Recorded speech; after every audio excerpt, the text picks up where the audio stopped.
Good afternoon, everyone. Thank you for joining us for today's NASH TS3 HIPS webinar on communicating your high-impact practice strategy to faculty and senior leadership.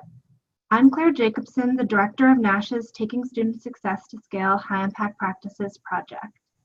In 2014, the National Association of System Heads launched its TS3 initiative, Taking Student Success to Scale.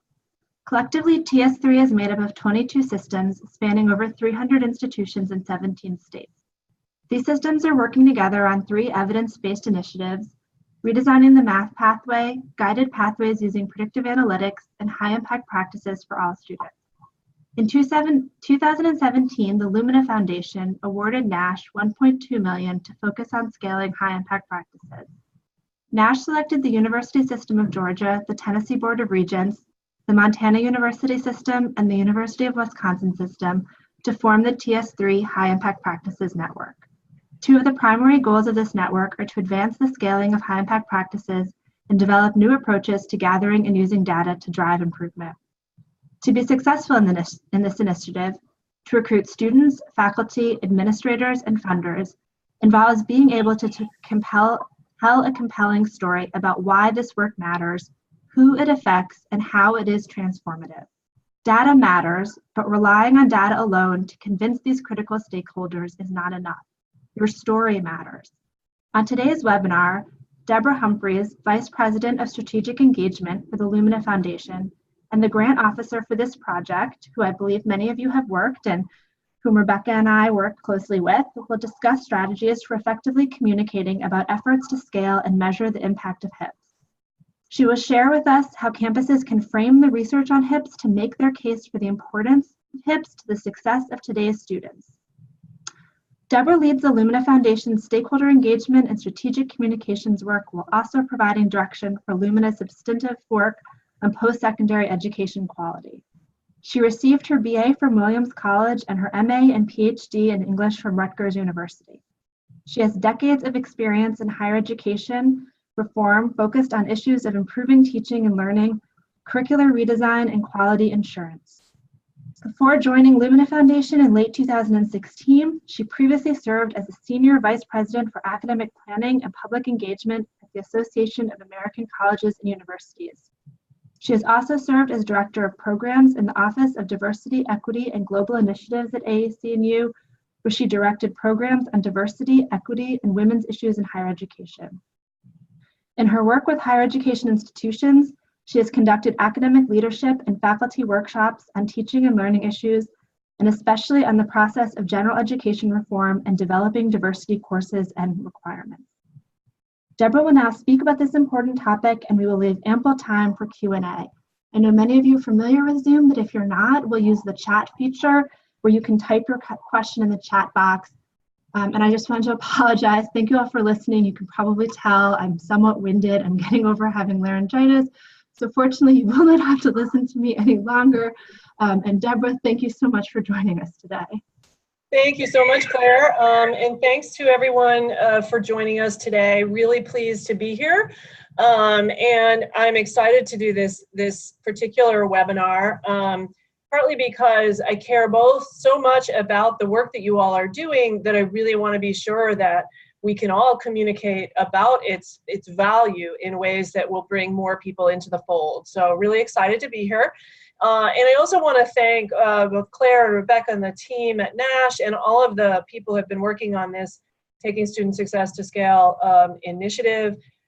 We at Lumina are squarely focused on how we can create a system of learning beyond high school that really does put students and the quality of their learning experiences and outcomes first. And you all are doing that. And so I'm really, really pleased to help out in any way we can and to also learn from all of you.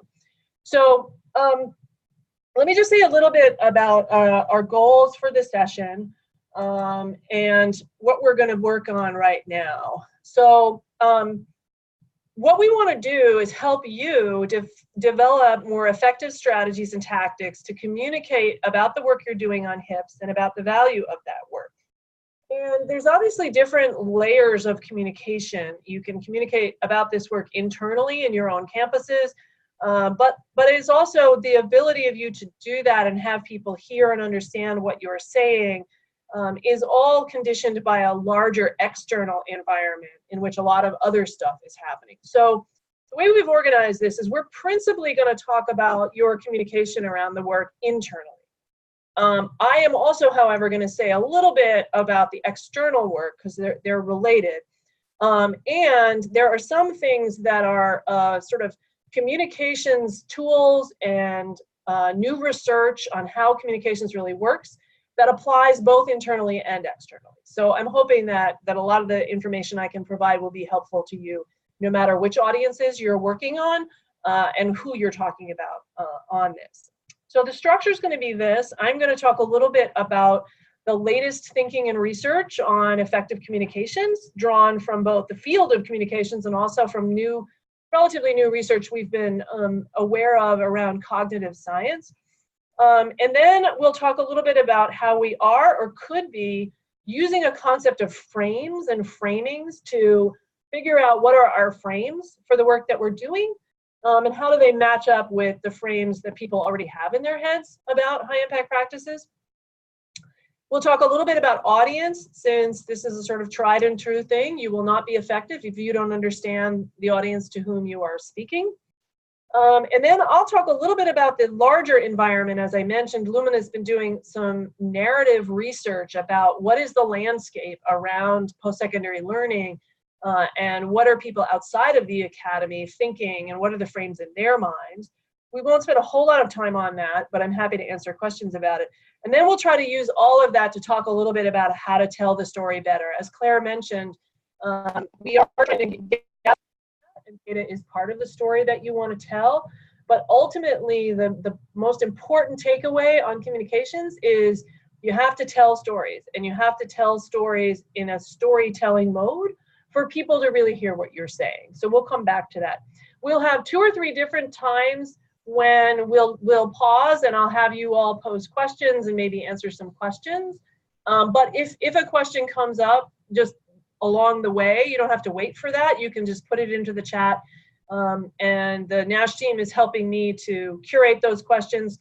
Final thing I'll say is that if I don't get to your question in the time we have, I also am available, dhumphreys@luminafoundation.org, and you can send me questions afterwards, and I'm happy to respond. Okay, so the first thing to think about in terms of any kind of communications, whether on campus, beyond, internal, external, is you really have to think about who your audience is, and there's sort of 3 different things that I think are the necessary requirements.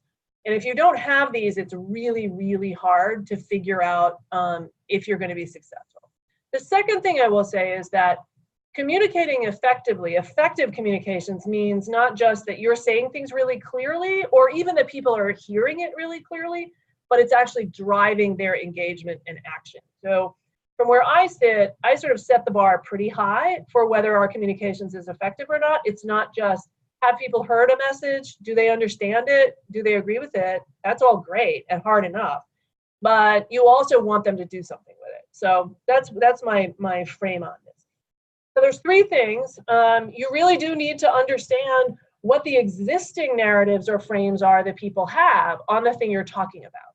Because if you don't understand that, then it's very hard for you to frame the words you're using in a way that people can hear. So if you think about this as, imagine you're going into a cocktail party and you don't know very many people, and everybody's sitting around in little groups talking about stuff. And you've been asked to sort of network in this meeting. If you actually know something about what people are already talking about and how they're talking about it, it's a whole lot easier to enter other people's conversation.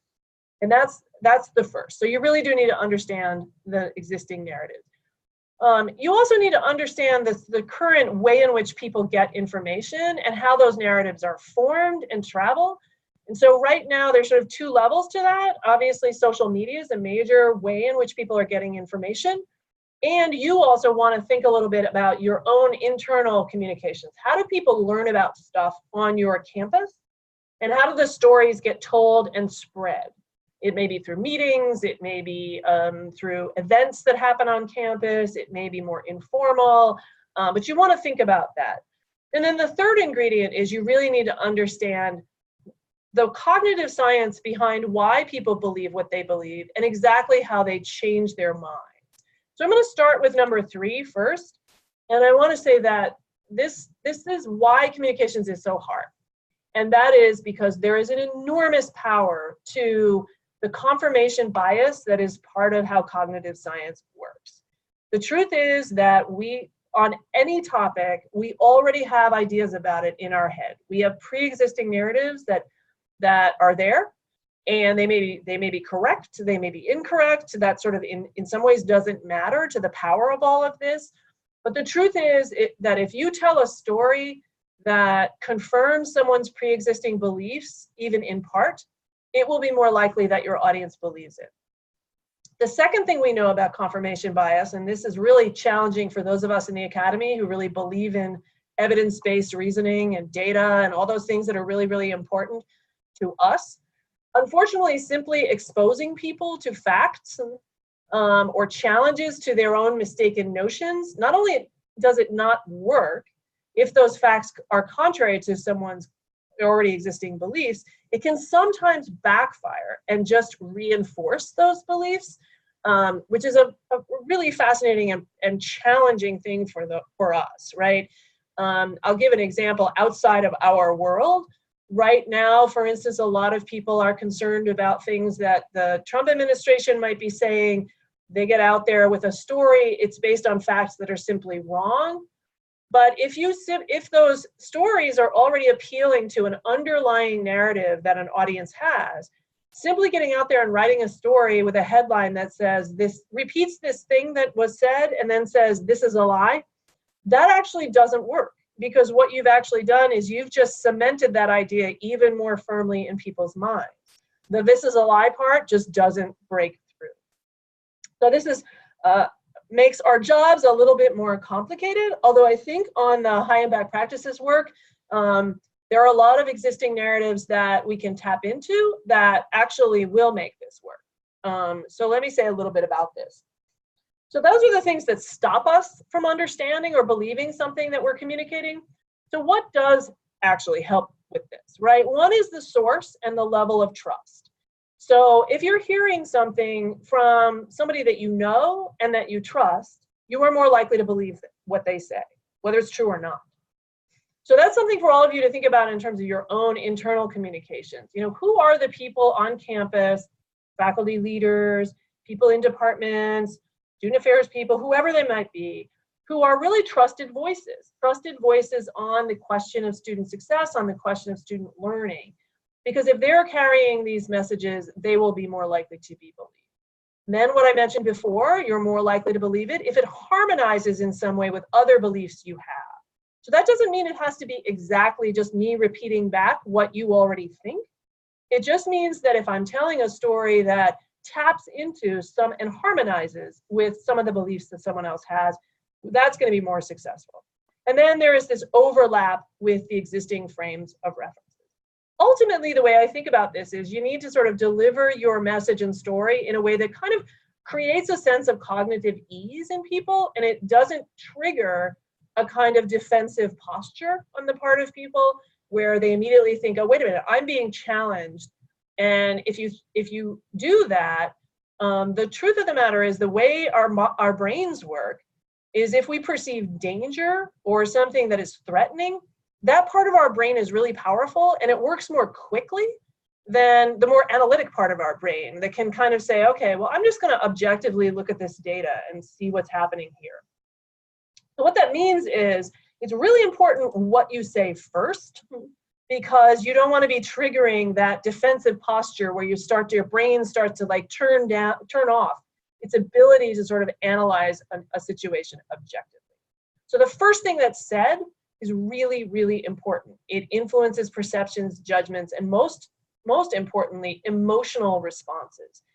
This is why, if you put out there a story that triggers fear in people, which in our current political landscape, that's a lot of what's happening, but also the reverse. If you put out there a story that has to do with, some powerful story about the impact of some of these high impact practices on students, and they can people can literally see and feel what it's doing for students, that's going to be the thing that's going to trigger a more positive response. And really, framing is just this theory that you need to use the words, images, and symbols that actually reflect in some way the values of the audience that you're talking to, the values that you share. And that really does encourage them to sort of support your goal. You're not necessarily striving to get everyone to agree with everything that you're saying. You want to look to get a meaningful majority understanding, and you want to then maximize that support by speaking in a way that they can hear. And there are ways in the current landscape where you can, by using the wrong phrasing and not being attentive to framing, you can actually activate the ideas that raise the opposition rather than the opposite. So that's a sort of idea behind framing and communications theory today in the broad sense. And what I'd like to put on the table is, in terms of the actual work you're doing and trying to teach, I think what you want to communicate about is you want to pay attention to what the frames are that your colleagues already have, right? The people you're talking to probably have an idea in their head already about what good teaching and learning looks like, right? And it may or may not overlap with your definition of quality within your high impact practices. There are frames out there also about who today's students are, who they are, what they think, what they want. You'll want to pay attention to that, since some of the things that you're talking about, I think, are strategies that may work for today's students and appeal to them and engage them. But you need to then talk about that in a way that respects how people think today's students are and and it may not be the same, right? It may not be accurate. Obviously, there are frames about what the good outcomes of a college education should be. And to the extent that high impact practices can be shown to actually provide those outcomes, and if people have a common understanding of those and share that, that's a good starting point as well. There's a broad conversation on every campus and in our society about what the purpose of higher education is. And there too, there's openings, I think, there for a conversation about high impact practices that serve multiple purposes of higher education. I think there are some powerful frames out there that are a little bit challenging about who should do what in the educational process. What is the role and responsibility of a teacher, a student, a community member, other kinds of educators? And in some cases, high impact practices challenge those frames that people already have in their minds about who's the expert and who's not the expert, and how students should behave with one another and with teachers. And then ultimately, there's some useful frames about what employers need and want. And some people may assume things that are not true about what employers are saying they want. And that may also be a useful frame in which you could attach the kinds of communications that you're trying to develop. And so here's a question for all of you about these frames. And I'd be happy to both answer questions, but more importantly, hear from you. You know better than I do what the frames are that are most powerfully influencing your colleagues in terms of whether they think these high impact practices are worth pursuing, who should be doing them, how you should be doing them, whether someone wants to adopt them for their own courses. So actually, I'm going to go back and just leave these frames on the screen. And I'd be interested in people going on the chat and just adding any frames that you think are out there, and then I'll address those and maybe add them to the list.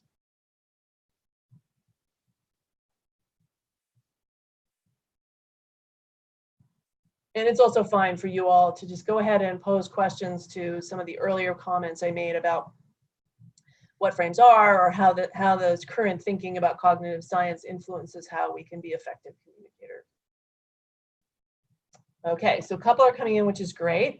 I think that one of the frames around the purpose of education, someone points out, is to transform lives. And that is a really positive, I think, and constructive frame. And if people think that, the extent to which you can tell a story about high impact practices being well positioned to do that, that would work.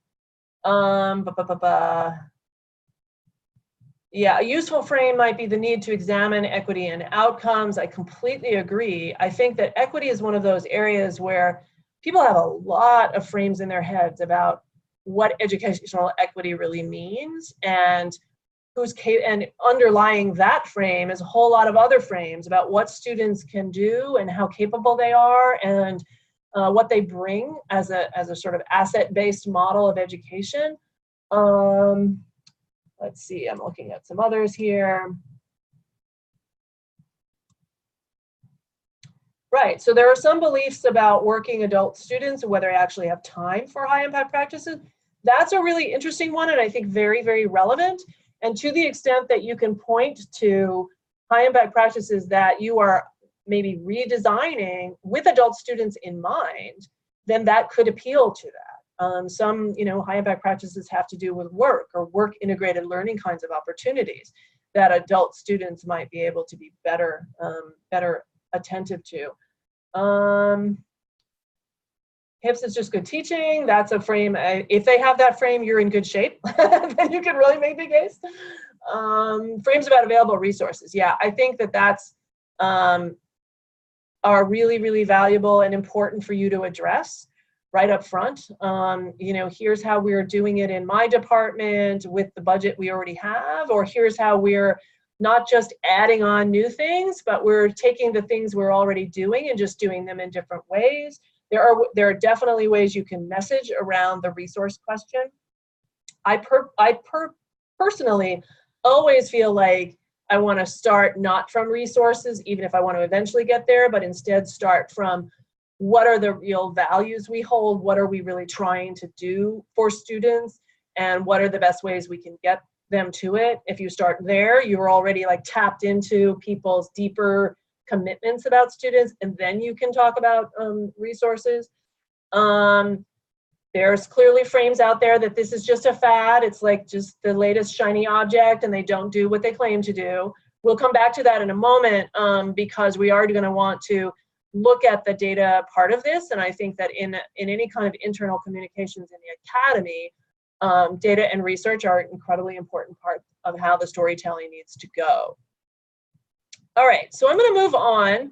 You can keep posting questions and we'll come back to those.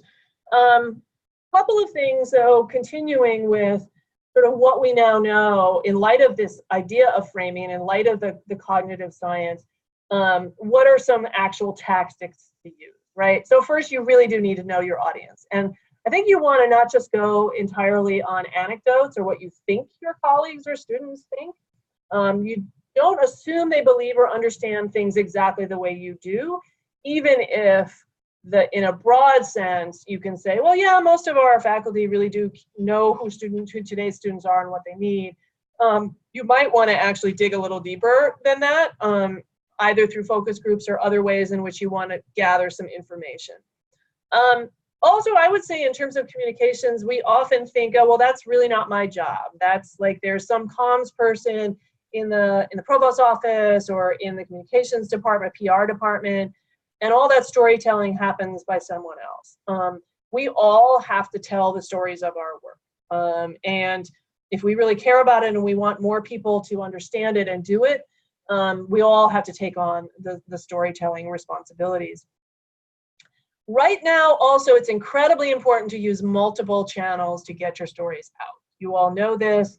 The challenge for comms experts these days is that while social media has become this hugely influential thing, all the existing channels are still there, right? There's all kinds of ways in which people are getting information.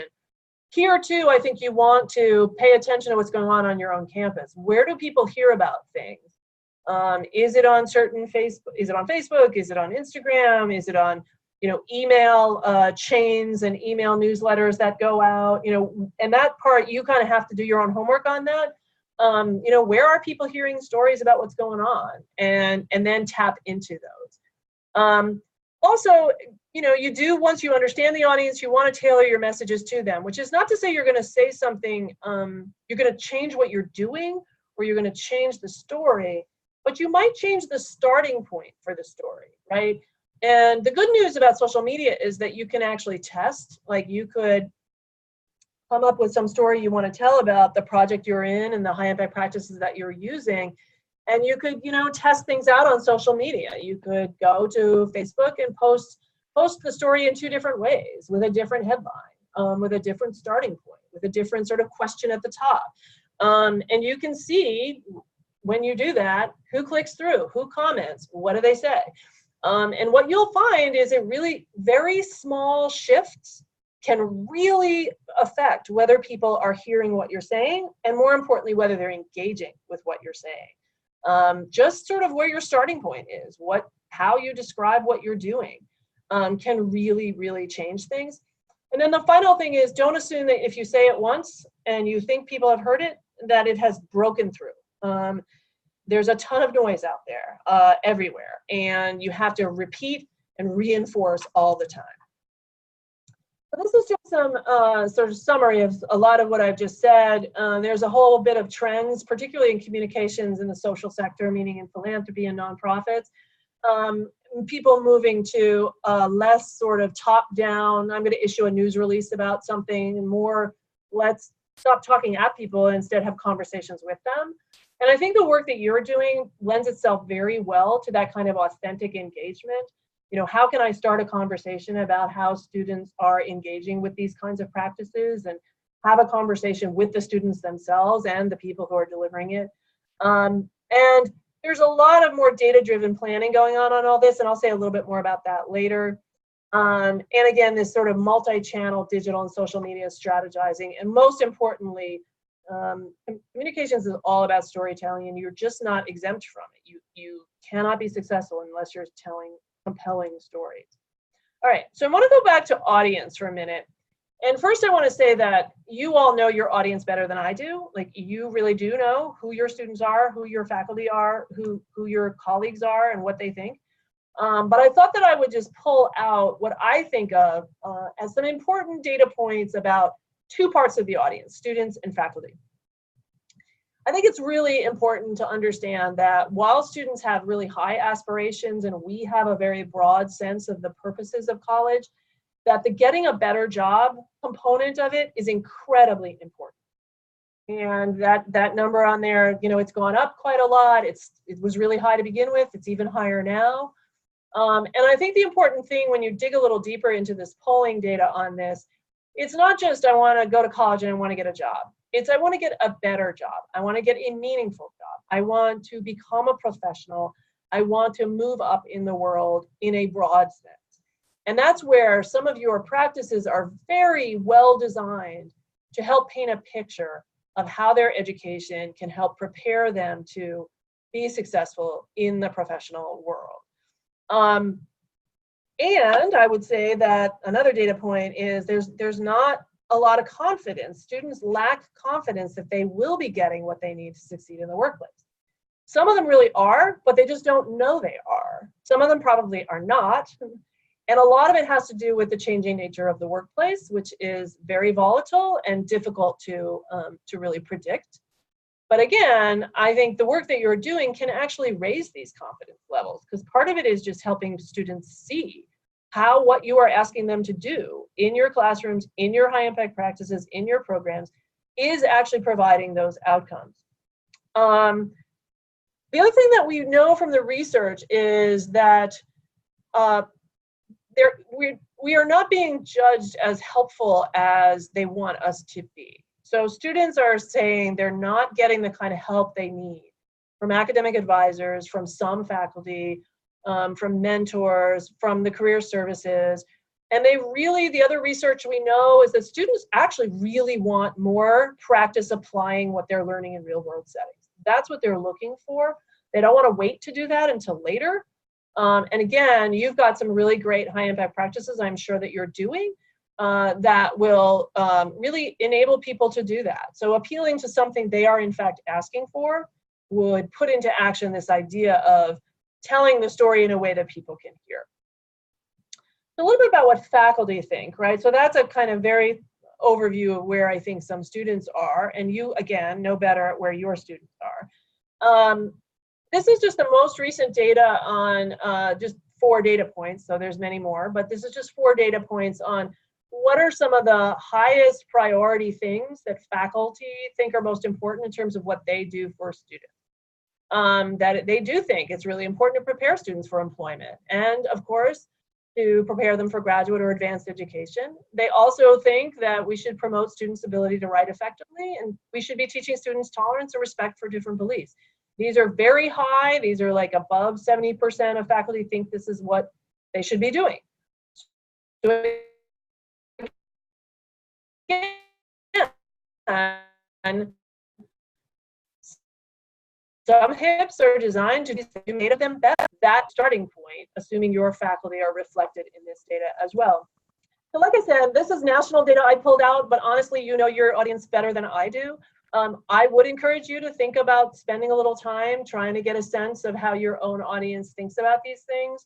You don't have to do surveys. You could do a few focus groups, and they don't have to be super elaborate. It's amazing what students will tell you if you just put them in a room and ask them some questions about the experiences that they're having, what they're trying to get out of college.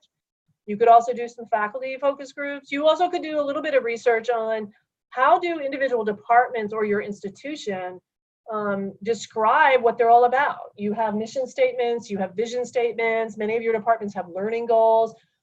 Those are in some ways a reflection of what your audience cares about. And then you can tell your story in a way that actually starts from things they have said, rather than starting from what you are doing. So I'm going to pause here again and ask all of you if you have some questions or if you have some comments about what you think your own audience thinks about these things that are important starting points.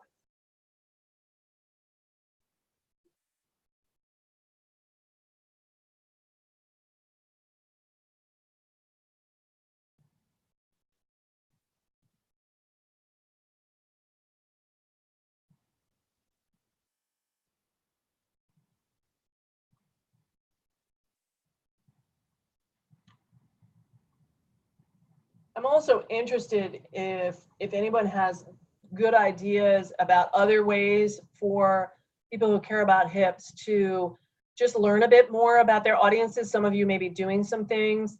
Okay, so we're hearing a little bit from some folks. Patrice is talking about students seeming less aware of the existence of the practices and the ways in which they are framed by the university. Campus culture and institutions mission, absolutely. I think that's a great way to get started. Did you see Carolyn's comment about active listening? I'm not sure. Do you have enough context for that? Maybe Carolyn, you could. Yeah, I do see the question there. Yeah, absolutely. And I have a few things on some later slides about this. I think there are a number of ways that you want to, this goes back to the sort of, you don't sort of do the project sort of tied up in a neat like box with a bow on top of it and just put it out there and say, here we are, we're great, you should do this too. But instead, do things in a more sort of along the way, don't be afraid to share things before they're fully baked, right? Which demonstrate that there's some active listening going on, right? You can launch some changes in high impact practices and then, you know, get some feedback. And I mean, active listening, of course, means you actually might have to change how you're doing something, right? And demonstrate that, oh, we're listening. The students really wanted more of this and less of that. And we gave it to them. Like that's, so in some ways it's a sort of, it's not just active listening, but it's a acting after listening, which demonstrates that you are actively listening. So I think that's right. And I think you can do that with some, well, I'm going to hold on to it. I have some things on a later slide that I think will respond to that. All right, so I'm going to keep going just to keep us on track here. But if you think other questions or audience things, okay, someone else is talking about whether students connect with the term high impact practices. And I think that's probably right. I think that the term itself is probably not where I would start. I mean, I instead would start with the story of what these practices are actually doing for students, what they're actually engaged in terms of more active forms of learning. Literally what they're being asked to do that's different than they might be getting in a traditional class, rather than saying, oh, we have this thing and it's called high impact practices and you should get involved in it. I think that's a really useful point. You should not assume that that term is well understood, especially by students. It's sort of the term we're all using, but it's not something that I would start with in your storytelling. Okay. Okay. So So I shared a little bit of public opinion data on what students and faculty think.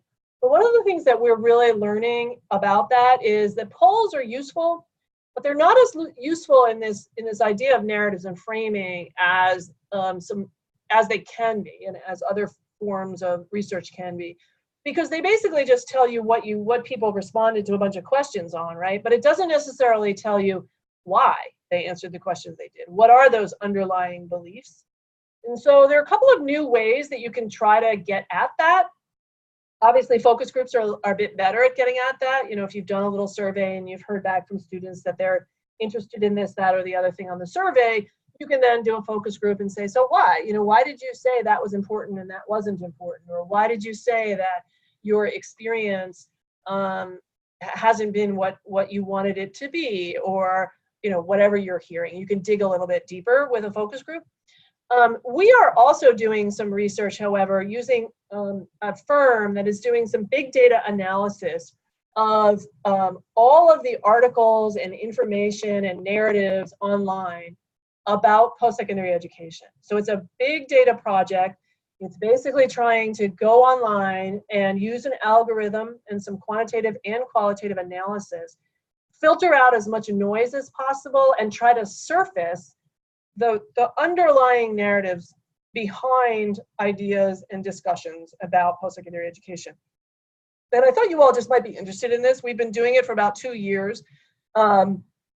These are the narratives. These are sort of shorthand versions of the narratives that the current landscape has been mapped to in our research. And you'll see that some of them are sort of favorable to things we care about in higher education. Some of them are less so. There are some that have to do with systemic inequality and about affordability, but there's also some that have to do with expected outcomes that I think are particularly important for high impact practices. Because, you know, there is a robust narrative out there about how higher education should be striving to boost students' ultimate employability. And in some cases, there are examples of how they're doing that, and in other cases, it's a negative thing. It's like, well, they're not. There's also a very powerful narrative out there that we've come to call buyer beware, that is really about sort of warning students that, well, maybe the quality really isn't there and maybe it's not worth your money. This is a really challenging narrative, and I think a dangerous one for us. And to the extent that you all are telling a story about how valuable the experiences are that you're providing, and doing it with the examples of high impact practices, I actually think you can push back against this narrative. And I think that, you know, the more, to the extent that students can actually see the experiences they're having being connected to your preparation for employment, the better off they will be in basically not believing that they need to have buyer beware in terms of getting a college degree. I will say that this is just a list. Some of these are way more impactful and prominent than others. And I will say that the ones that are currently most prominent are probably education for employment, sinking without support, that there's students who really need support and they're not getting it. And American Dream Deferred goes up and down in the research in terms of its impact. I think within higher education, there's a lot of focus on the last narrative called liberal echo chamber, the idea that we are not providing the sort of intellectual diversity that is needed. I'm sure you all saw the executive order that came out today from the administration, which reflects in some ways this. But what I can tell you from our narrative research is that that one isn't actually as powerful and impactful a narrative as many of the others. It doesn't occupy that big a space, and it doesn't generate as much engagement as you might think. Not that we shouldn't pay attention to it, but it may not be as important a narrative for us to engage as some of these others. For instance, education for employment and buyer beware, which is more of a narrative about return on investment. Students are spending a lot of money and they're spending a lot of time, and there's increasing skepticism about whether they're actually getting from the experience what they need to get. And here's an example of, we may disagree with, like fundamentally disagree with that and think that that's just wrong, but just saying it's wrong isn't enough. We have to like paint a picture. We have to accept that they think that, or that that narrative is out there on its face, and then respond to it in a productive, sort of solutions-oriented way.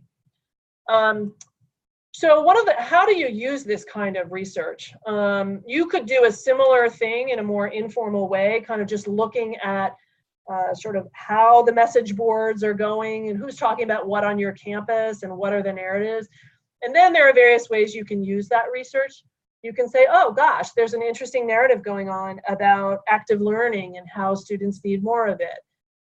If that's the case, that's a clear one you could attach to and say, you know what, we totally agree. And here are some ways in which we're using high impact practices to do that. There may be narratives out there about two different things, and you become the bridge to it. You're like, oh, there's a narrative out here about active learning, and then there's another narrative out there about sort of something else. And you can say, well, high impact practices, this project we're doing is connecting these two different things that you're talking about. We are doing a lot of both amplifying and reframing. So sometimes, you know, there's an unfavorable narrative, buyer beware, maybe you shouldn't go to college at all. You can take that narrative and you can reframe it, and you can say, you know what, it won't be worth it to pay a lot of money to go to college unless you actually get out of it what you need. And here are some really good practices that will ensure that you do get the things that you are really looking for, the outcomes you're really looking for, the experiences you're really looking for. So you can kind of plug into a narrative that sounds unfavorable and then turn it around because you have the solution to a problem that people have identified. So these are just some of the ways in which we are using this research. So I was trying to think through, and you've already identified in the chat some of these as well. I was trying to think for myself that internally, you know, what are the narratives about quality and high impact practices? And these are the ones I came up with, but I think there are probably many more. Obviously, there are narratives about whether they increase student engagement.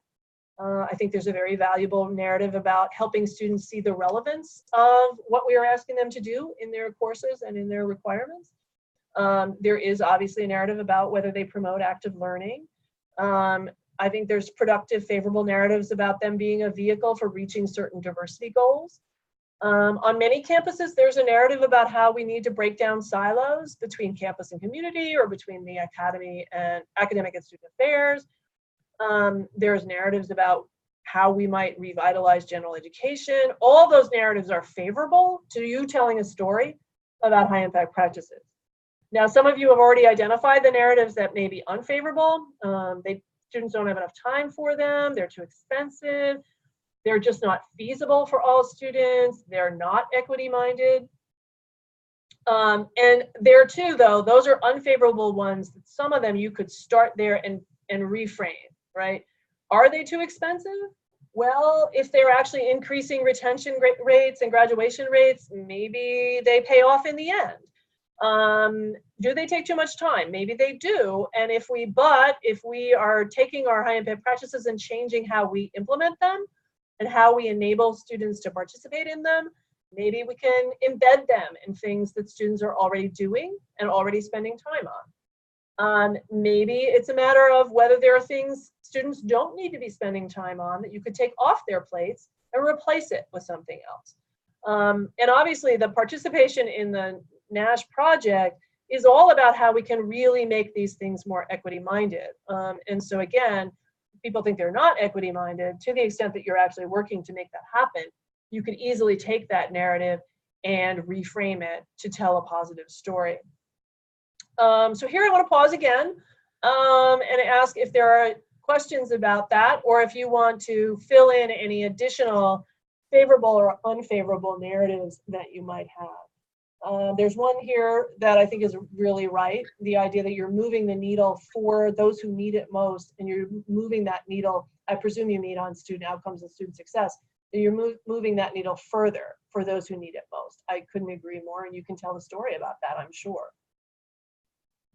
So I'm going to pause just to give you all a chance to pose any additional questions.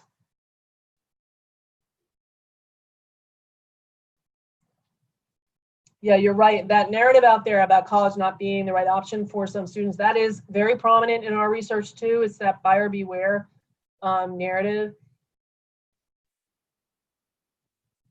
Yep, I think that the other favorables out there that these are valued by employers. There's research ASC&U has done that literally proves that, like percentages of employers who say they would rather hire someone who had certain kinds of experiences that really are HIPs.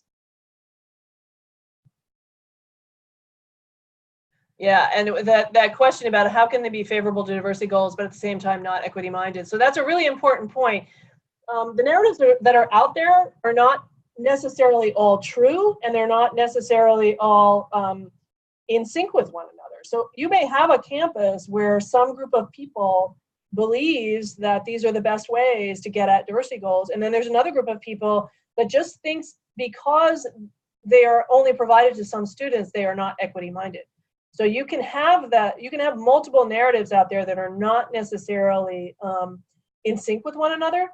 And what you have to figure out is which one is the one you should hook yourself to, right? And some of them are just not. Like if you think it's just not useful, then don't go there. Ignore that narrative. Build your story on the other narratives. Some other ones, too difficult, too much work to apply HIPs in large enrollment classes. Yet these experiences are most valuable early in one's career. So yeah, this is a more pragmatic set of ideas. And here's about, you know, how you're designing your HIPs and who you're offering them to and where you're doing them. There's a long list of high impact practices, and they can be implemented in such different ways. So there are some narratives out there about assessment I'm seeing, which is no doubt there's a million narratives about that.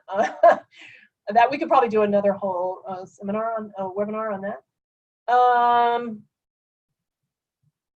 Okay, so the person who expressed interest in how institutions are assessing HIP learning and evaluating the effectiveness, obviously that is emerging from this project. And so the first thing I would do is go to the NASH website and go to the section on HIPs, because there is a lot of information in there.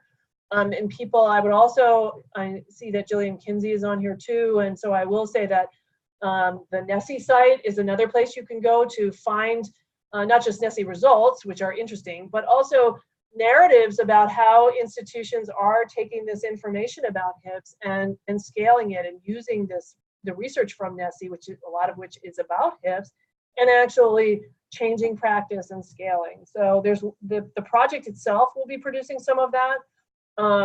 Claire, if you want, you may say some things about that. About well, where they can find resources and stories about how other institutions are doing this. Yeah, depending on what you're looking for resources on, it would depend. And I lost the thread of the original question in your response. So if that person wants to message me privately or send me an email, that might actually be the best route in this matter, because there are lots of resources. But if you're looking for assessment resources, you know, versus if you're looking for specific data, if you're looking for resources on the first year experience, I mean, I would direct you different ways depending on what you're looking for. And I didn't hear the specific ask in the question. So if it was there, I missed it. And if it wasn't, it would be helpful for my response. Yeah. I mean, the big answer is there are a lot of really good examples out there now of people who are moving the needle on both implementing HIPs and taking them to scale. So the picture is starting to emerge. I would also encourage you to look to your peers. Again, I don't know who asked that question, but if you're in one of the TS3 HIPs networks, then you have your built-in system network. So have you turned to your system, first off your campus lead, and then your system lead. If you're in the TS3, broader TS3 network, have you turned to your system lead? And just in general, have you turned to your, if you're not, you know, you could just have found this on the internet and have joined us, welcome. Have you turned to your colleagues, you know, in your state? Often I find that people are recreating things when there's someone, you know, down the street or across, you know, the state who's doing it. And if not, you know, look collaboratively to someone across the state who's doing it. You know, so often someone reaches out to me and it turns out that there's someone else, in this case, someone else in one of our networks doing a similar project. If you're not in one of our networks, I'm sure you're a part of a network and you have a colleague who's doing, you know, similar work that would at least be a framework or a grounding for whatever you're doing. So again, if you send me more more details on whatever it is you're interested in, that would help. But that's always my general thing, is there's someone somewhere who's already interested in what you're interested in, and that's the place to start. Okay, great. And then I do want to draw attention to people, the very helpful note that Jillian put in there. We are, one of the main reasons why I was excited to work with the NASH team to develop this project is because they really wanted to tackle this question of whether we can make sure that our HIPs really are equity-minded and of high quality. And that's important to telling the story, especially if they are not, because we shouldn't assume that just because something like looks like it might be on a list of high impact practices doesn't mean it is well designed or it is of high quality. So one of the things that we've been developing in this project, some of you know this already, is some new ways to try to get at the quality indicators. And I think that Jillian has given you a link in the chat box to some new tools that Nessie has been developed there. Someone else is mentioning the AAC and U value rubrics. Those also are really great tools to try to say, well, we think these practices are helping people develop outcomes that are important, both for employment and for a good quality education. Can we do some surveying and some studying of the work that we're requiring students to do in those practices and actually test it? Because you don't want to just say you're doing good stuff. You actually want it to be real. And this also goes back to the active listening part. Like, I find that being a little bit humble is a good thing to say, you know what, we want these things to be equity minded. We want them to have an impact. And we are trying to gather data on that. And here's what we're finding. Help us understand this data. Help us understand how to get better. Okay, so I'm going to keep going here to get us through the end. So you want to tell stories and you want to have data. Basically, there's sources for both. You have the stories on your campus. You just have to frame them using this information. But there's also lots of data that is both data that you're creating, but also there's lots of data already up there. So I already mentioned the NASH HIPS project website. You can find all kinds of research there that you can draw on. Nessie, CESI, that's another source of data. Your own internal focus groups, another source of data. But the one bit of advice I have about all this is we tend to give too much data at one time, and people don't, it's hard for people to absorb, and we don't package the data in a way that is telling a story. And so there's tons of data out there about the impact of HIPs and how they might be done well and so forth. But you kind of can't just rely on the data to still tell the story without sort of, in effect, chunking up the data and then surrounding it with what it really means for students in a more storytelling mode. So you want to use data, but you also want to be careful not to just assume that the data is self-explanatory and that it will alone tell your story. There's tons of this kind of thing up on the websites. There is data that suggests that first-year seminars have a positive impact on a lot of things that people care about. So going back to the earlier point, if you have an audience out there that is really concerned about academic and campus engagement, or about faculty and peer interaction, or about commitment to social justice, you can pull up that data and have that be your starting point for saying, you know what, our campus really cares about these things. Here's some data that suggests nationally that first-year seminars can help with this. Now let's talk about how we might do that on our own campus. Undergraduate research, this is some of the data on this. Again, what you want to do is you want to look at the research and say, where is my entry point? Where is there an overlap in what this data is telling me and what our campus says they care about, or what this audience says they care about, or what our students say they care about? And then have that be your starting point for the storytelling. So I want to say a final thing about storytelling before we wrap up. As I said earlier, you want to tell stories more regularly and more often. You don't want to just wait until the end of a project, do a big report and put it out there on social media. Instead, you really want to have this be an ongoing conversation about the quality of the experiences students are having. And you might want to actually create opportunities for that. You could use social media to create a feed or create a Twitter hashtag in which you're telling stories, but you're also constantly eliciting feedback, and you're then repeating the story in a different kind of way. And I think there are ways to also, there's a lot of student stories you could tell, but there's also stories of alumni. If you have a way of gathering that information, that can be really helpful. You know, if you have an alum who can tell a story about how that service learning experience you offered them many years ago changed how they think about what they're doing in the world and may later have turned into a national career path or something, that's a story to tell. And then you want to bring it back to, how are we doing that for more students? How are our HIPs designed to do this in a good way? I just want to repeat a couple of things. Your starting point needs to involve that emotional hook. I tend to think we start with the data, and instead we really want to start with what this does for students and what the student impact is. Don't assume that once you say the why of what we're doing, you know, we're doing these things because we want to increase student engagement, we want to give them more active learning experiences and so forth. Don't assume that since you've said that once, everybody has it. You kind of have to repeat the why whenever you present. Here's the reasons why we're doing this. It is because the research shows these things work better for things we really care about and the students we really care about. And then my final thoughts are this. This is just a summary. You want to understand the landscape as it is, not as you wish it to be. And that includes what your colleagues think about all of these things. You want to really understand your audiences. Who are they and what do they want? What do they need to take action on something? Then you want to meet them where they are. If you jump ahead of them too much, or if you just talk at them in a way that just says you're wrong, that isn't really going to move them. None of the research suggests that that works. Once you get a sense of what the narratives are, you want to redirect and you want to reframe. And most importantly, you don't want to repeat the negative frame or the deficit language, because when you do that, often, even if you're saying this is wrong, when you repeat the negative, people often believe and just have that negative thing they already believe reinforced rather than challenged. And then if something's missing, if you have a story to tell that you look and you say, wow, why isn't anyone telling this part of the story? You have to try to make it appear. You have to find some allies on your campus that enables you to tell this story.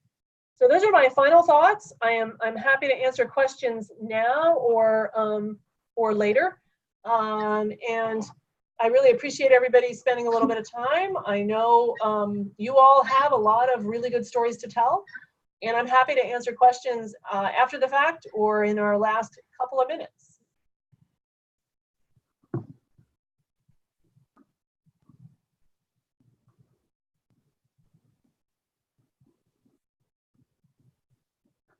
Why don't we give people just, maybe Yeah, we'll a give minute people in a case second they in case have. there's some final questions. I mean, I think while people are doing that, I can't stress enough how the negative frames don't work and how hard it is for people not to do that, especially when someone is saying something that we deeply believe is false and that in fact may be false. We so want to challenge it in the negative and by talking and sort of using deficit language. And all the research suggests that that doesn't work, that you really have to meet people where they are and then turn things around to the positive frame. It's been fascinating as a communications professional to watch the media and advocates try to deal with the current media environment, particularly the Trump administration, because a lot of people are not doing this. They are just repeating the negatives again and again. And that's partly why people's opinions aren't changing as much as you might think they would by saying, wait a minute, that's just a lie. Right.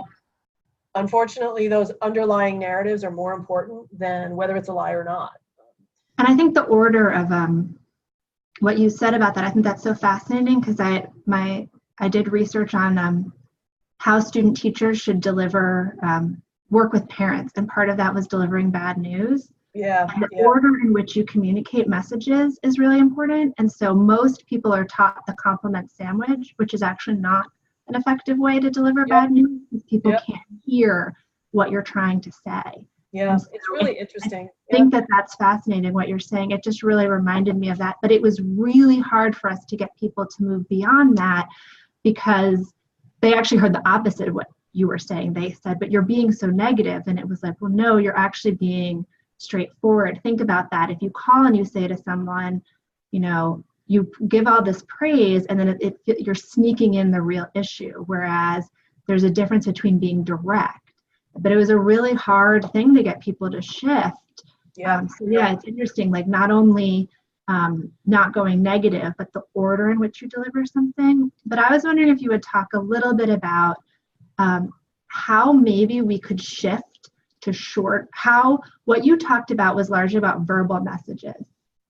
In a short amount of time, could you talk about how that could translate to written messages? Because we often get stuck in these, in how we're trained in these very long written communication forms, but how could we be more effective? Or maybe they're complementary strategies. We have our long report, and then we, you know, complement that with a short report. But if maybe we could end, and then we brought in some, I'll read some of the comments too, but I just think we can't end with sort of saying that this can't only be verbal. We also have to think about shifting our written strategy. Yep, absolutely. I mean, I think that if we tend to want to sort of share everything all at once, and you can always have the big report and you can have all the data. And then I would say, you know, if you think about like a really compelling either Instagram post or Facebook post in which you have a headline that might have a statement about what a student has actually done, or literally one data point. Did you know that when students do this, X% of them graduate more, or whatever the data point is, right? Literally one data point, one picture, which many of you probably have, of these active learning things. And then underneath it, you have maybe another sentence or two, you know, here's the data point, here's the picture. Underneath it, did you know that University of X is part of a project trying to get more students engaged in this kind of learning? Learn more here, link. So that, I mean, it sounds really simple-minded in some ways, but I'm telling you, it really, really works. Like, there are ways to use pictures and one data point and one headline, and then, you know, and then go to the report, right? You've got the report posted somewhere, which is great. Yeah. But so even the report may need to change. You know, I think thinking about these more visual forms of reports is really important. And, you know, there are probably people on your campus who can help with this. Often policy people have been trained to write in sort of shorter chunks. You know, sort of the takeaway is you should never write something for a policy audience that can't be read while walking down a hall. We all thought about, right, like I'll never forget that. If I remember nothing else from graduate school, apparently I remembered that one thing. Yep. And it was this one class. It wasn't even like, you know, all that relevant, but apparently, we all thought about that. So I think if we have these layered, 150-page report with all of our regression analyses, and then maybe we have the 2 to 5 version, and then we have the social media version. But our super high level stakeholders are never going to read, or almost never going to read, our 200-page report. And also, as our stakeholders get younger in the generations, they expect different forms of communication. So I just thought that was a really critical part of your message. Okay, some of these comments, Matt says, thanks, Matt. He says, the presentation I gave at NASH about student voice ties into what you were saying, and student stories are powerful and important. Carolyn says, +1, and then are we saying, or maybe she's saying, am I saying, someone is saying our academics sometimes overthink things. Smiley, winky face. We're not the only ones to overthink. Policymakers tend to as well, so don't beat them up on ourselves too much, right? Sometimes academics who fled to another. I mean, just one final bit of advice on the point that you're making, Claire. Yeah, I would definitely encourage you to reach out to other people on your campus. You might have a program, for instance, that has some people in it who are like design thinking people, Yeah.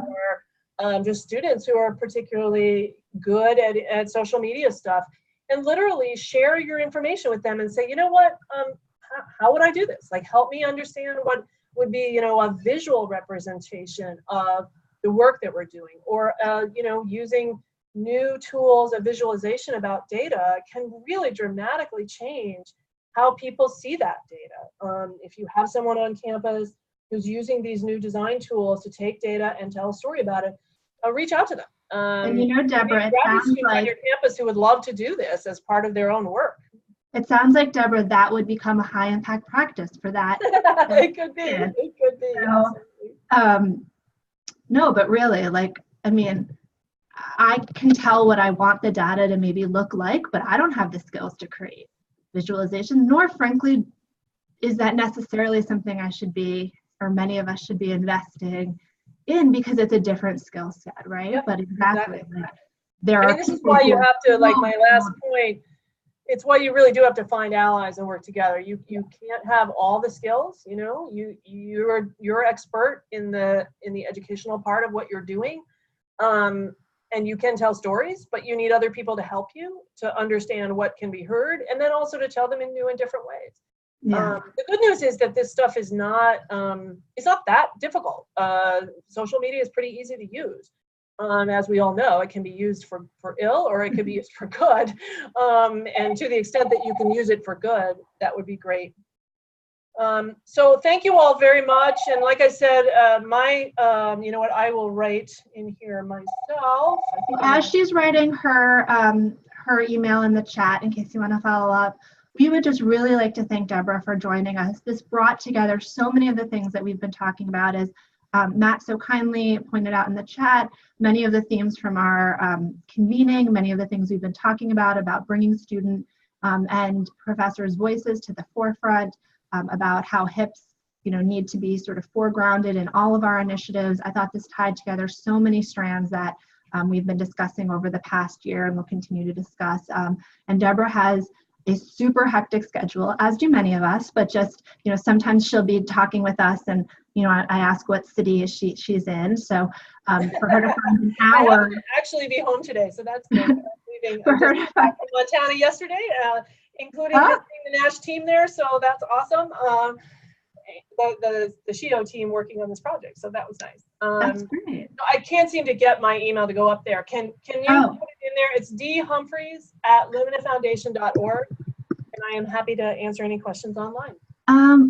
You know, and also Chrissy is still online, and it was I'll try to do it before. We had a lot of people log off. We'll make sure that Chrissy does it when she circulates the slides, and it's actually on the first slide. So I know we lost a lot of people.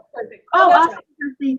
And if you would just also send that in the email when you send the collateral, because I know we've lost about half the attendees. Okay, that sounds great. Okay, well, thanks again, Debra. Thanks everyone for attending. These were really thoughtful comments. So, and this was a great. Thanks everybody. Okay. Thanks everyone. Bye.